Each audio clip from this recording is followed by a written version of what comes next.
Graça e paz, queridos. Sejam bem-vindos à segunda aula do treinamento O Poder da Mente de Cristo. É um prazer estar com vocês novamente e poder compartilhar esse conteúdo com vocês. Vamos lá, gente. Prepara aí sua Bíblia, prepara caderno, caneta e prepara um ambiente também para o estudo, né? Esteja num lugar adequado aí para você poder estudar, focado sempre. Pelo menos a primeira aula é muito importante que você faça focado. Depois você pode ouvir novamente, está arrumando a casa, talvez no trânsito. O trânsito é excelente para você aproveitar o tempo que você tem ali para ouvir várias vezes. Nesse caso, não tem como você estar focado, mas você pode ouvir repetidamente. Então, vamos lá. O poder da mente de Cristo e a oração. Eu vou te falar uma coisa: é impossível desenvolvermos o padrão mental de Cristo. E quando eu falo do poder da mente de Cristo, é sobre isso que eu estou falando. Desenvolver o padrão mental de Cristo. É impossível desenvolvermos o padrão mental de Cristo sem uma vida de oração. É por isso que esse aí é o primeiro ponto que estaremos abordando nesse treinamento, ok? A mente de Cristo, ela está estreitamente ligada a uma vida de oração. Então vamos ver alguma coisa aí. Não vou me aprofundar muito na questão bíblica, por incrível que pareça, mas não vamos falar muito sobre oração biblicamente. Eu vou apresentar alguns artigos científicos ligados ao benefício da oração. Eu vou levar em consideração que já estamos bem familiarizados, bem instruídos nessa questão, mesmo que seja uma instrução básica relacionada à oração. Eu vou partir do princípio de que já sabemos, já sabemos o razoável, né, sobre oração. Isso não quer dizer que não deva aprender mais, se aprofunde mais sempre, principalmente quando a temática é oração. Mas nesse treinamento aqui a gente vai ficar com o básico mesmo, muito básico. Então vamos lá, o poder da mente de Cristo e a oração. A gente precisa entender que Jesus não veio apenas para ser um salvador, ele veio para ser um modelo. A primeira aula foi para deixar isso muito claro. Jesus não veio apenas para ser um salvador. E eu não estou diminuindo essa questão, tá, gente? Eu só estou apresentando abordando uma outra perspectiva que é muito importante. Ele veio para ser um modelo. A igreja precisa entender isso. Os cristãos precisam entender isso. Jesus veio para ser um modelo. O primeiro modelo estabelecido, ele fracassou. O Adão 1.0, ele fracassou. Então Deus apresentou para a humanidade o Adão 2.0, um novo modelo, ok? Ele é o nosso novo modelo. Aceitar a Cristo é ser atualizado, é ser melhorado, é ser a nova versão da humanidade, ok? Alguns ainda estão, na verdade, muita gente ainda está no modelo velho, no Adão 1.0, queridos. E o nosso trabalho e a proposta desse treinamento é fazer de você um modelo novo, apresentar da melhor maneira possível o modelo novo estabelecido pela companhia Reino do Céu. Assim como o Steve Jobs sempre fazia uma apresentação do novo iPhone, então eu estou fazendo uma apresentação para vocês do novo ser humano, que é Jesus, o Adão 2.0. E como ser humano modelo, ele ensina sobre a importância da oração. Lucas 18:1 diz assim: E Jesus contou-lhes também uma parábola sobre o dever de orar sempre e nunca desfalecer. Vamos atentar para o que diz o texto aqui. E Jesus contou-lhes também uma parábola. A parábola, a proposta da parábola é falar de verdades eternas, de uma maneira que as mentes limitadas dos seres humanos compreendam. Como falar de uma verdade que desconhecemos? Então, você pega o que é familiar na Terra para que as pessoas entendam do que está sendo falado acerca da eternidade. Obviamente que a eternidade é a temática do ensinamento de Cristo, né? E Jesus contou-lhes também uma parábola sobre o dever. Olha, vamos prestar atenção em cada palavra aqui. O dever. Dever. Eu tenho dito nos meus ensinamentos e nas minhas pregações ultimamente que o adulto, ele faz o que deve. Quem faz o que quer é criança. Adulto faz o que tem que ser feito. Existe uma máxima que, que é sempre transmitida nos palcos de palestras e até em alguns treinamentos, de que você deve fazer o que ama. Então, essa tese ela já caiu por terra há muito tempo, né? Quantas profissões caíram em desuso, se extinguiram. Por exemplo, imagina o cara que amava a datilografia, né? Imagina o cara que amava a máquina de escrever. No máximo, hoje, se o cara for inteligente, ele tem uma máquina de escrever ali como um objeto de decoração, né? Eu vejo muito isso em escritórios de escritores, enfim. E quantas profissões entrarão em extinção? Isso é fato. Então, você ama o que você faz, imagina só. Quando o que você faz se torna obsoleto. No máximo, a gente tem que amar o resultado do que fazemos. O resultado, o que acontece na vida das pessoas em decorrência do que nós fazemos.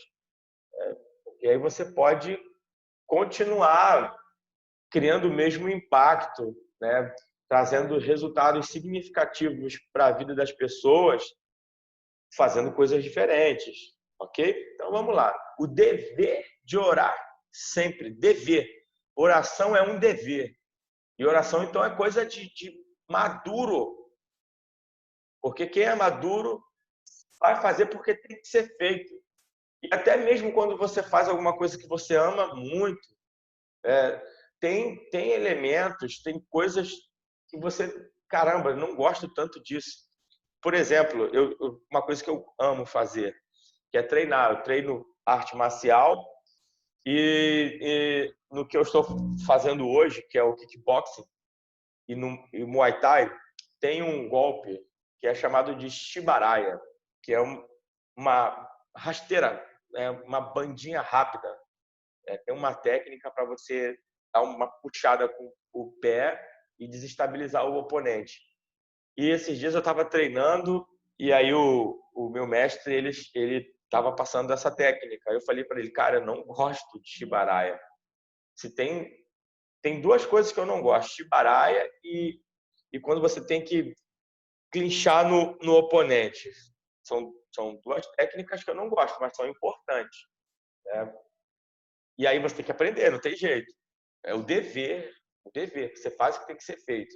O dever de orar sempre. Não é orar quando você precisa. Não é orar quando você está com uma necessidade. Não é orar quando você está afim. Não é orar quando você está bem espiritualmente. É orar sempre. O dever de orar sempre e nunca desfalecer.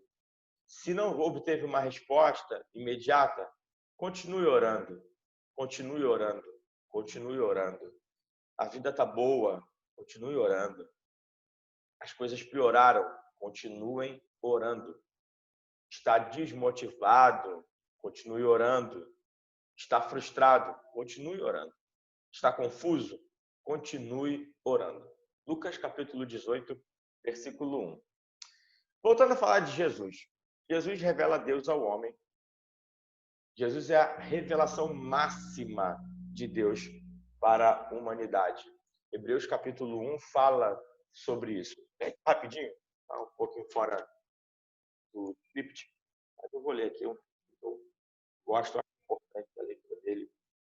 Hebreus capítulo 1, na NVI, versão NVI, se eu não me engano, isso aqui é uma NVI. Nova versão internacional. Diz assim: há muito tempo, Deus falou muitas vezes. Há muito tempo, Deus falou muitas vezes.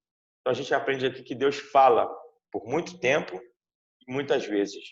E de várias maneiras aos nossos antepassados por meio dos profetas. Mas nestes últimos dias falou-nos por meio do Filho, a quem constituiu o herdeiro de todas as coisas e por meio de quem fez o universo. O Filho é o resplendor da glória de Deus e a expressão exata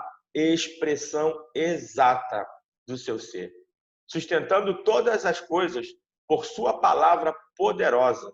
Depois de ter realizado a purificação dos pecados, ele se assentou à direita da majestade nas alturas. Expressão exata. Então Jesus é isso, a expressão exata da divindade. Então Jesus revela Deus ao homem. Jesus revela Deus no homem. Lembrando que Jesus é 100% Deus e 100% homem. E lembrando também que esse treinamento não é sobre a mente eterna de Deus, é sobre a mente de Cristo, que é também 100% homem. Então Jesus é o Deus homem e o homem Deus. É a revelação exata de Deus e é a melhor expressão da humanidade. É o melhor de Deus para o homem e o melhor do homem para Deus. É lindo tudo isso. Acredito que as melhores explicações, as explicações mais eloquentes ainda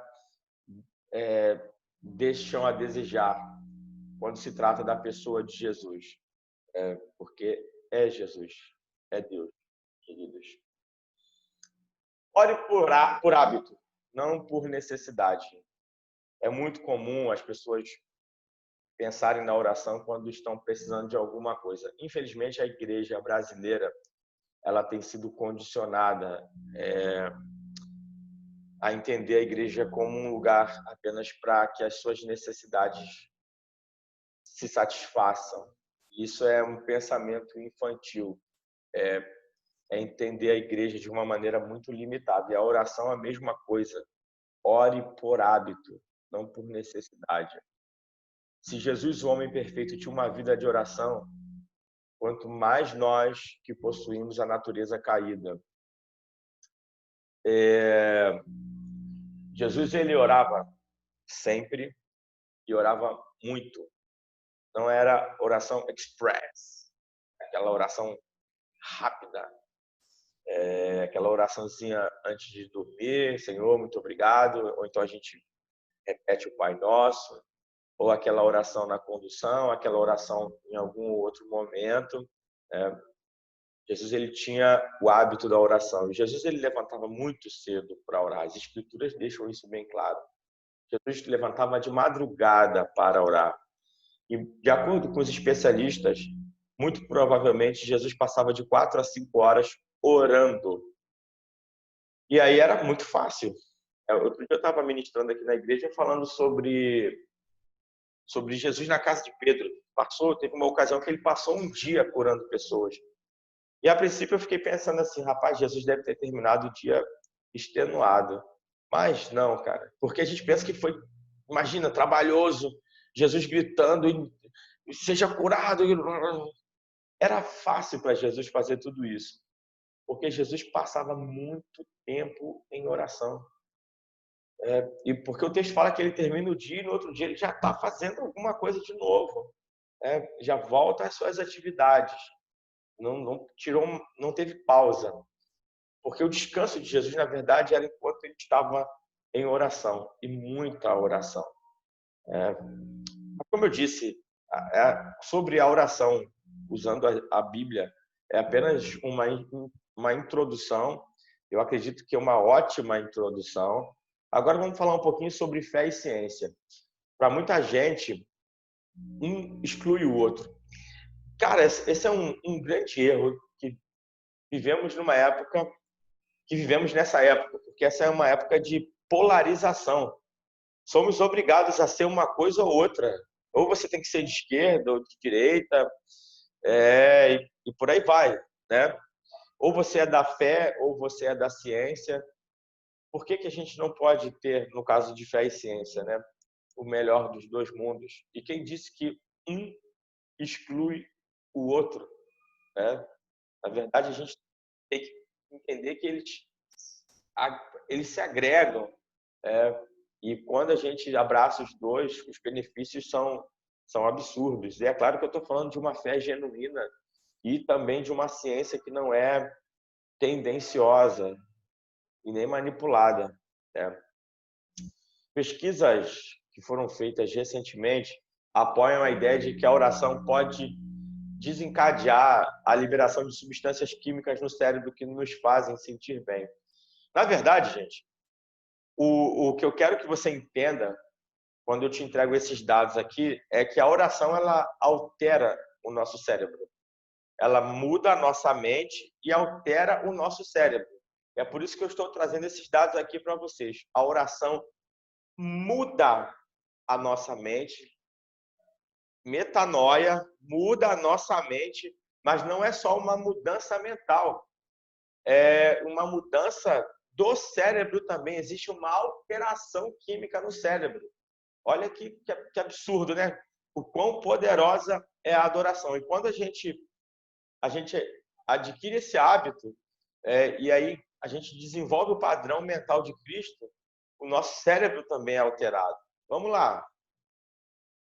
Pesquisas apoiam a ideia de que a oração pode desencadear a liberação de substâncias químicas no cérebro que nos fazem sentir bem. O Dr. David Spiegel, presidente associado de Psiquiatria e Ciências Comportamentais e diretor médico do Centro de Medicina Integrativa da Faculdade de Medicina da Universidade de Stanford, fala como o cérebro se parece em oração. Então, os caras, eles obtiveram imagens de um cérebro num período de oração. Eles chegaram à conclusão de que a oração ajuda a vencer desejos viciantes. E é claro que, empiricamente, a gente sabe disso. Na prática, a gente sabe disso.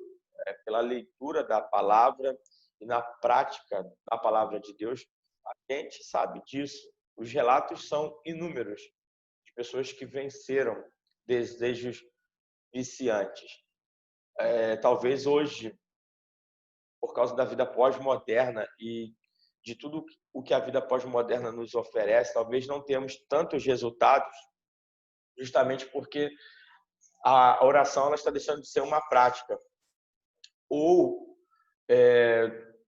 as pessoas estão investindo menos tempo em oração, devido às distrações da vida pós-moderna. Orar envolve as partes mais profundas do cérebro, o córtex pré-frontal, medial e o córtex cingulado posterior, as partes do meio, da frente e de trás do cérebro. Ou seja, enquanto você ora, o teu cérebro está em plena atividade. Todo o teu cérebro ele é beneficiado enquanto você está orando. Acrescentando ainda que isso pode ser visto através da ressonância magnética, com imagens anatômicas detalhadas. Essas partes do córtex estão envolvidas em autorreflexão e acalmar-se sozinho. Então, as partes onde você desenvolve uma capacidade de refletir e a capacidade de se acalmar são afetadas. Você desenvolve isso. A sua mente fica mais, o seu cérebro fica mais poderoso e a sua mente também. Nesse mundo de hoje, alguém que é reflexivo e alguém que consegue se acalmar, a gente pode considerar que essa pessoa ela está acima da média. Spiegel observa que enquanto essas regiões reflexivas do cérebro são ativadas, parte do cérebro associadas à ação são desativadas. Então, aquela coisa relacionada à hiperatividade e tal, né, ela também é desligada. Um lugar onde comércio que eu frequento sempre, um pessoal que eu gosto de comprar naquele lugar, mas uma coisa que eu observo no padrão deles é a capacidade, ou a falta de capacidade de focar. Isso é muito comum em comerciantes. O meu pai, ele era um comerciante, eu percebia isso. São pessoas que fazem tudo ao mesmo tempo. Quando estão falando com você, estão no celular também, estão anotando alguma coisa, estão fazendo pedidos. Para mim é muito cansativo. É engraçado e cansativo ao mesmo tempo dialogar com pessoas assim. A mente está disparada e atirando para tudo quanto é lado.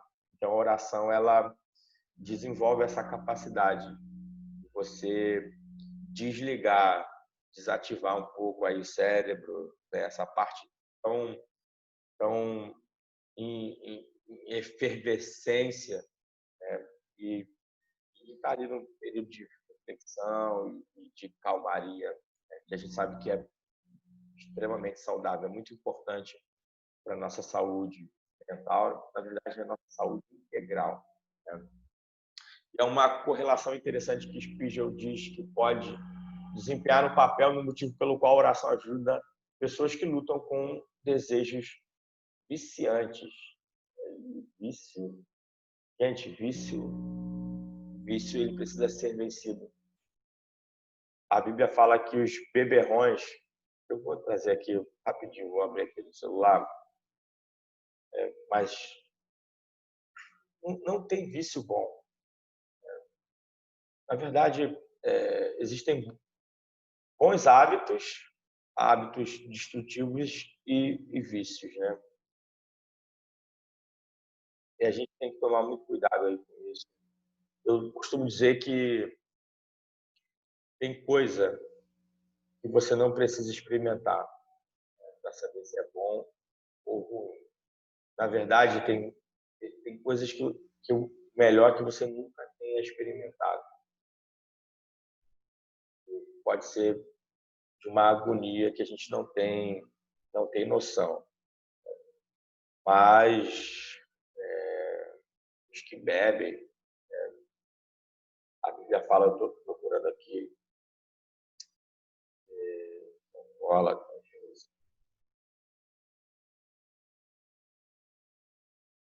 só um momentinho aí, gente.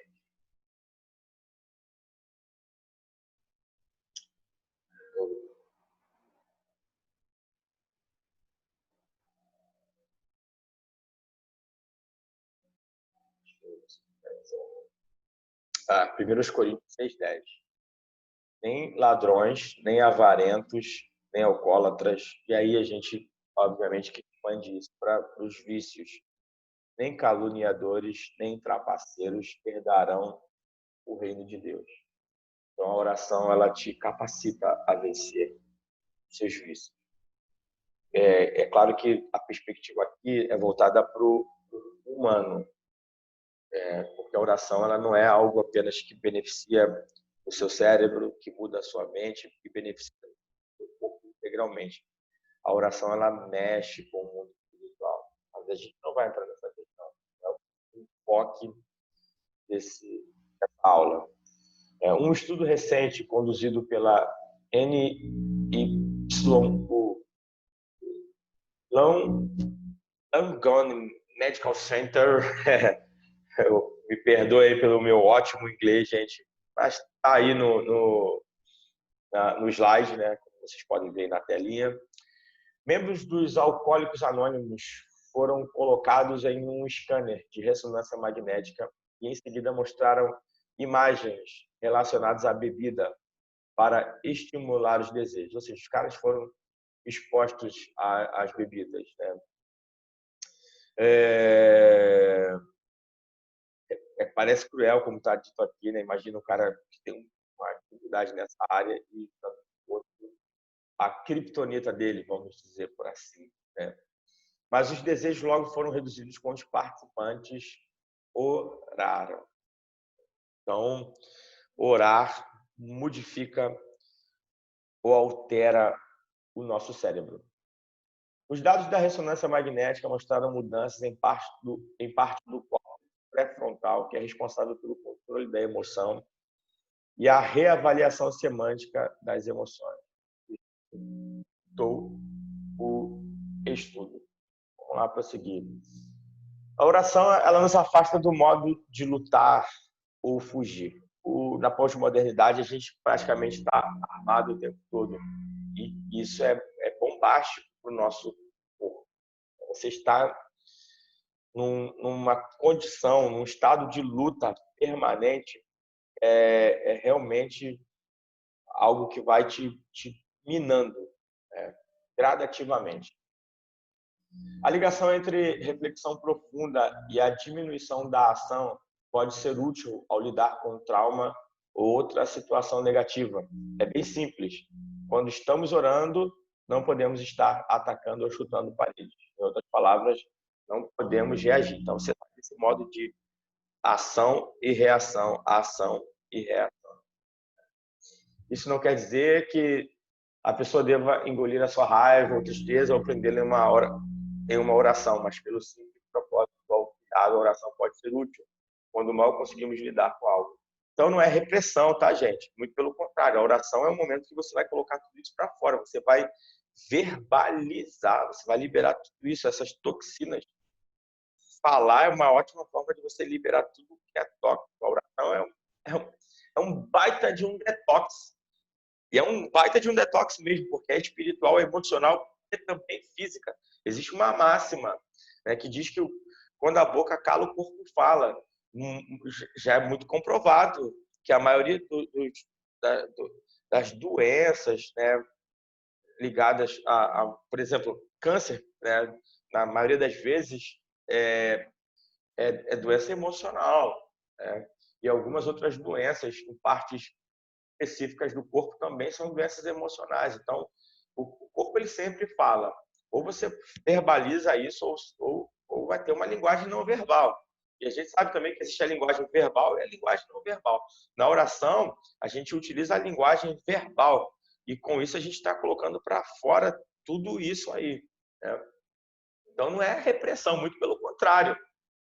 Algum lixo que jogarem em você, você está botando para fora em oração, né? A oração e meditação são altamente eficazes na redução das nossas atividades e eventos traumáticos e negativos, né?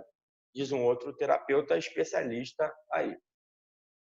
Elas são poderosas porque focam nossos pensamentos em algo fora de nós mesmos. Durante períodos de estresse, nosso sistema límbico, mais comumente conhecido como sistema nervoso central, se torna hiperativado, o que faz duas coisas. Nos empurra para o modo de sobrevivência. É quando a gente congela. Você já deve ter visto isso, ou talvez você seja essa pessoa que congela. Tem quem congele, tem aqueles que lutam. Já viu aquela pessoa que, quando está numa situação de estresse, ela já parte para a briga, e tem os que fogem da situação, né? Então, assim, a oração ela vai te ajudar a lidar com essas questões também, com essas reações que você tem, né? E tudo isso impede o nosso funcionamento executivo, e impede a gente de pensar com clareza. É por isso que, quando estamos estressados, podemos tomar decisões erradas e agir de forma autodestrutiva. Deixa eu contar um fato aqui muito recente. Eu estava conversando com um líder aqui da igreja, deixa eu baixar um pouquinho minha cadeira, e ele me falou de uma situação que é, assim, não vou dizer que seria engraçado, né? Seria cômico se não fosse trágico. Ele pegou uma van com a esposa para ir em um determinado bairro, e essa van passa por muitos lugares de risco. E quando eles estavam passando por uma determinada região aqui na zona oeste do Rio de Janeiro, o cobrador da van viu uma situação, um homem com uma mulher, e ele achou que fosse um assalto, porque o homem estava botando a mão no bolso da mulher e pegando a bolsa dela também, de ombro. Ele pediu o motorista para parar a van e foi tirar uma satisfação com o cara. Só que aí, quando chegou lá, ele descobriu que não era um assalto, era um casal. Ele estava sei lá, pegando a bolsa da esposa ou da namorada, da noiva, não sei. E o cara foi se explicar, mas aí o cara ficou estressado por causa da abordagem do cobrador. E ele partiu para cima do cobrador. Nisso que ele partiu para cima do cobrador para tirar uma satisfação, da satisfação que o cobrador estava tirando, alguns passageiros desceram da van, outros amigos do cara vieram, e por fim esse amigo falou que foi uma pancadaria. Todo mundo batendo em todo mundo, e o engraçado, na verdade, é que sem motivo nenhum, cara. Olha o que o estresse leva a gente a fazer, a falta de raciocinar, e aí você acaba tomando decisões equivocadas. Assim, a gente já vive numa situação de estresse na cidade do Rio de Janeiro por causa de violência. O cara foi tirar uma satisfação, ele poderia ter se desculpado e, enfim, se recolhido à insignificância dele por causa do equívoco dele, mas a tensão ela continuou e só aumentou. E o que não era nada virou tudo, com muita gente se machucando, se socando e machucando feio, né? Com certeza eles não tinham uma vida de oração, né? Quando paramos e nos envolvemos em oração ou meditação, somos capazes de nos afastar desse modo de sobrevivência para um estado intencional, ok? E finalmente reengajar nosso córtex pré-frontal, a parte do cérebro que governa o nosso funcionamento executivo, e nos permite tomar decisões conscientes e inteligentes. Com certeza, nesse caso da van, ninguém tomou uma decisão inteligente. Esse amigo, graças a Deus, não se envolveu, mas ele poderia ter sofrido. Ele falou que ficou muito, muito assustado mesmo. Isso vale para relacionamentos. Quantos relacionamentos estão sob estresse, né? E falta inteligência conjugal, porque falta oração, com certeza. Onde tem oração, tem inteligência espiritual, e aí você desenvolve também inteligência emocional, o que afeta os seus relacionamentos das maneiras mais diversas possíveis. E decisões. É muito importante você ter clareza nas suas decisões. Deixa eu falar de um fato aqui também recente. Eu estou assistindo uma série na Netflix muito legal, é Travels, o nome da série. Tem algumas coisas básicas do inglês, dá para sair, não. Outras coisas saem meio que uma língua estranha, né? Travels é muito legal essa série. Fala de viajantes, de pessoas que vêm do futuro para resolver algumas pendências no presente, no caso, no nosso presente, para que o futuro seja melhorado. Né? Só que eles não vêm como no Exterminador do Futuro. No Exterminador do Futuro, o viajante ele vem completo, né? Vem em corpo, vem fisicamente. Em Travels, eles só vêm em consciência, né? Na verdade, é a mente que viaja no tempo. É isso aí, é muito pertinente, né? Na verdade, o que viaja no tempo é a mente, é a consciência da pessoa. E é legal, porque para eles assumirem um corpo, eles assumem o corpo de pessoas que vão morrer. Eles chegam até essa pessoa momentos antes da morte dessa pessoa para que eles assumam o corpo dessa pessoa. E aí aquela pessoa passa a ser um hospedeiro e eles assumem também a vida dessa pessoa. Eles meio que têm que se encaixar na vida dessa pessoa enquanto eles estão realizando as missões deles. E no episódio que eu estava assistindo, no último episódio que eu assisti, um desses viajantes ele é colocado em um avião para poder livrar uma pessoa de um acidente, uma pessoa que seria muito importante para o futuro. Só que, por uma série de circunstâncias, uma outra pessoa ligada a esse viajante acaba pegando o mesmo voo. E o dispositivo que ele tinha, que só livraria ele e esse outro passageiro que era importante para o futuro, esse dispositivo só serviria para os dois. E ele queria livrar também essa pessoa, que na verdade era uma pessoa amada por ele. Ele também queria livrar essa outra pessoa. Só que não seria possível fazer isso. Eles não podem alterar todo o curso do presente. Eles têm que ser muito pontuais. E aí o que ele faz? Ele começa a conversar com a equipe dele para saber como seria todo o acidente, quem sobreviveria, na verdade, ninguém sobreviveria, exceto ele e mais outro passageiro por causa do dispositivo. E aí, no fim, ele perguntou o seguinte: qual é a parte do avião que fica intacta? E as pessoas que estavam coordenando ele, a equipe, disse que só a cauda. Então, ele pega essa pessoa, mais o indivíduo que ele deveria proteger por causa da missão, e coloca essas pessoas em contato com o dispositivo que salvaria eles, e ele vai para a cauda do avião. Ele fica lá no fundo do avião. O avião cai, as duas pessoas se salvam, e ele também se salva porque ele foi para a parte menos afetada do avião. Tudo isso só foi possível porque ele já sabia do acidente. Ele conhecia o futuro. E aí ele pegou dados. E o que isso tem a ver com oração? A gente sabe, queridos, que a oração ela nos concede também muitas informações relacionadas ao futuro. Quantas situações aconteceram na minha vida, na minha família, que foram antecipadas por causa da oração. Nós ficamos sabendo em espírito por causa da oração. Eu lembro de um fato muito interessante de um casal que estava na igreja num domingo em que eu estava ministrando. E enquanto eu estava ministrando, o homem ele teve uma antecipação do futuro, espiritualmente falando. Ele ficou sabendo em espírito de um acidente que ocorreria com um dos filhos. Ele só não teve a informação de qual filho seria, mas ao chegar em casa ele reuniu a família e deu as orientações para o filho, até que ele achou que seria o filho que se acidentaria, porque ele tinha uma moto e ele pediu esse filho para guardar a moto, só que o fato aconteceu com os outros dois filhos, que foi quase a morte. Mas ele disse que intercedeu, ele orou e Deus acabou intervindo por causa do poder da oração. Esse é o poder da oração. E esse é o poder da mente de Cristo. Ela nos dá essa vantagem competitiva, porque a gente acaba obtendo informações importantes do que poderia acontecer, do que está nos planos do inferno, né? E a oração, ela realmente nos dá condições de sair de situações como essas, de obter vitórias significativas. Vamos lá, vamos caminhar aqui. A oração, ela desencadeia substâncias químicas no cérebro que nos deixam mais felizes, né?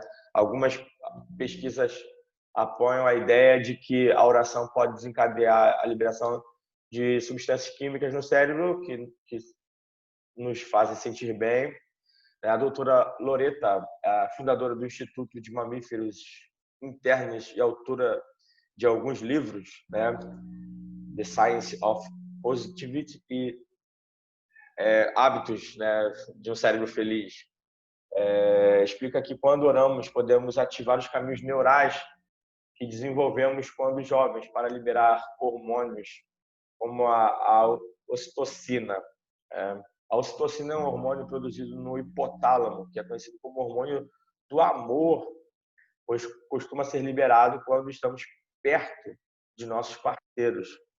Então, quando isso acontece, os níveis de cortisol, que é o hormônio do estresse, gente, e vocês não têm noção do quão destrutivo é o cortisol, né? Esse conhecido hormônio do estresse. É um autoenvenenamento, né? Porque você tá, não é um veneno que você toma, mas é um veneno que você produz, cara. É terrível. Né? O cortisol, ele é terrível mesmo. Né? Então, é por isso que a gente tem que estar sempre num bom estado para que a gente tenha saúde. Então, muito cuidado, né, com o estresse. Realmente, você precisa de técnicas e você precisa de ferramentas para o combate ao estresse. E aí a oração, ela ajuda a diminuir hormônio do estresse, né? E também a ocitocina está intimamente ligada à sensação de prazer, de bem-estar físico e emocional e à sensação de segurança, né? E de fidelidade entre o casal. Vamos lá. Para especialista na terapêutica da obesidade, a principal função da ocitocina é estreitar o vínculo afetivo entre mãe e filho. Olha que coisa linda, né? É um hormônio que está ligado a tantas coisas maravilhosas e importantes na nossa vida. Além disso, é o hormônio que faz com que o útero contraia no final da gravidez para que o bebê nasça. A ocitocina nos homens tem a capacidade de deixá-los menos agressivos, mais amáveis e comportamentos sociais mais adequados, embora a sua atuação seja muitas vezes bloqueada pela ação da testosterona. A doutora ainda lembra uma pesquisa desenvolvida pela Universidade de Parla, em Israel, que indica que os níveis de ocitocina dobram quando nos apaixonamos e quando ficamos próximos à pessoa amada, o amado das nossas almas, o desejado das nossas almas. Então, quando a gente está orando, a gente está perto de Deus, né? E é natural que a ocitocina dispare mesmo, né? Que lindo, gente. Vamos lá. A ocitocina é conhecida por seu papel no trabalho materno e na lactação, mas também permite confiança social, olha, e apego, nos dando um bom sentimento, apesar de viver em um mundo de ameaças. Então, enquanto você está orando, a sensação de segurança, ela é claro, é óbvio que ela aumenta. Vê só, quando a gente está numa condição de risco, a gente que crê no poder da oração e que experimenta isso. Aqui na igreja é muito comum, nós temos os nossos grupos no WhatsApp, e aí a gente já começa a entrar em contato e falar, olha, orem por mim, orem por essa situação, porque a insegurança está batendo. Eu lembro de um fato de um amigo, um pastor que estava numa situação complicada e a esposa pediu oração, eu entrei em contato com ela para conversar, falou, ore mesmo. Eu falei, eu vou falar com a igreja para a gente estar orando. Ela faz isso mesmo porque ele se sente seguro quando ele está num ambiente ou quando ele entende que muita gente está orando por ele. Com muita frequência, corremos o dia todo e ignoramos nossos impulsos mais profundos. Então, quando o nosso trabalho acaba e tentamos descansar, os sentimentos ruins que ignoramos surgem. Então, está tudo acontecendo, mas você está no seu piloto automático. E aí, quando você chega em casa, cara, tudo vem. Eu sou muito assim. Eu consigo resolver as coisas numa situação de estresse. Está acontecendo e tal. Eu lembro que uma vez eu estava gerenciando a loja do meu pai e aconteceu um problemaço lá e meu pai não estava presente. Eu entrei em contato com ele, eu conversando com ele para ele me ajudar a resolver uma situação muito, muito problemática.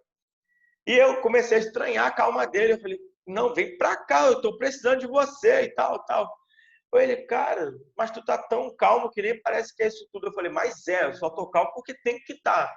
E depois que tudo passou, nossa, quando eu entendi que já estava tudo resolvido, aí você sente o peso de tudo que você vivenciou. Né? Então, orar é importante, cara, né? Para que você se restaure, né? E restaure também a esperança. Até nesse sentido, a oração é importante. Eu estava vendo uma entrevista do Rodolfo Abrantes no De Noite, ele falou uma coisa muito interessante, que ele foi para Cristo não por desespero, mas por desesperança. Quando a gente está desesperado, a gente luta. Quando a gente está desesperançado, a gente se entrega. Mas até na desesperança tem solução, queridos. Até na desesperança, Jesus é a solução. Ele não é só para os desesperados, mas também para os desesperançados. Vamos lá, então, já terminando. Atos 11, 26 diz assim: assim, durante um ano inteiro, Barnabé e Saulo se reuniram com a igreja e ensinaram a muitos. Em Antioquia, os discípulos foram pela primeira vez chamados cristãos. Atos 11, 26. Vamos ver esse texto aqui, calma. Assim, durante um ano inteiro, a gente tem aqui um início e fim de processo, todo um ciclo fechado, o que é absurdamente difícil com a maioria das pessoas. O padrão é sempre de processo interrompido, é por isso que muita gente não consegue obter resultados significativos na vida cristã, o que deveria ser muito comum. A Bíblia não é uma promessa, alguma coisa que pode dar certo. A Bíblia, dar certo é um fato, mas é muito importante que o processo seja concluído. É muito importante que o processo não seja interrompido.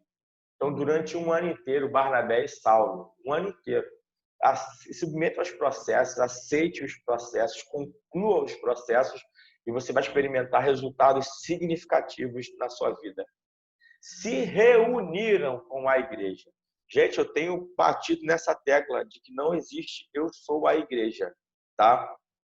O texto não fala que eles foram, cada um foi igreja na sua casa. Igreja, não existe igreja no singular, a igreja é no plural.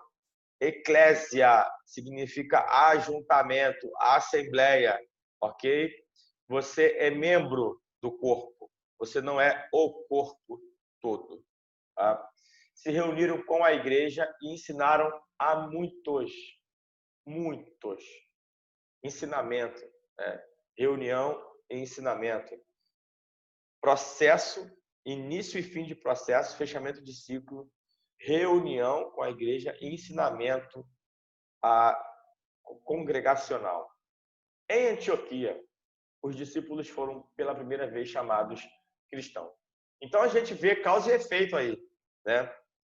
A gente vê que porque eles concluíram os processos, porque se reuniam, porque foram ensinados, alguma coisa mudou na vida deles, houve uma mudança